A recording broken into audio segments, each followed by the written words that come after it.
Welcome to the Learning Pines YouTube. We hope this video helps. In this video, I will compare Figma versus After Effects. Figma is primarily a web-based interface design and prototyping tool, perfect for collaborative UI/UX work. After Effects, on the other hand, is a powerful desktop application for motion graphics, visual effects, and animation. Understanding their distinct purposes is key to choosing the right software for your creative projects. We'll explore their unique strengths and ideal use cases throughout this discussion. Figma shines in collaborative interface design, allowing multiple team members to work simultaneously on a single file.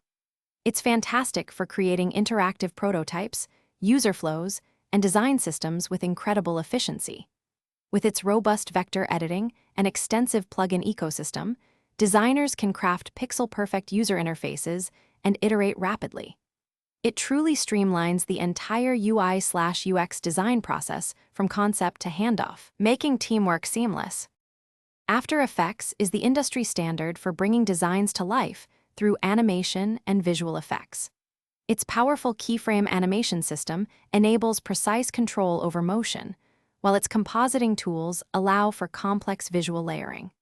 Seamlessly integrating with other Adobe Creative Cloud applications, it's ideal for creating stunning motion graphics, title sequences, and advanced video effects. It offers unparalleled depth for dynamic visual storytelling, making your projects truly stand out. Deciding between Figma and After Effects depends entirely on your project's goals. If you're designing user interfaces, building interactive prototypes, or collaborating on a design system, Figma is your go-to. For creating intricate animations, cinematic visual effects, or dynamic motion graphics, After Effects is the clear choice.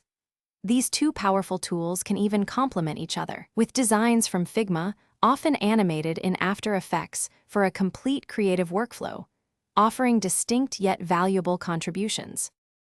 Thanks for watching. Consider subscribing if we helped you.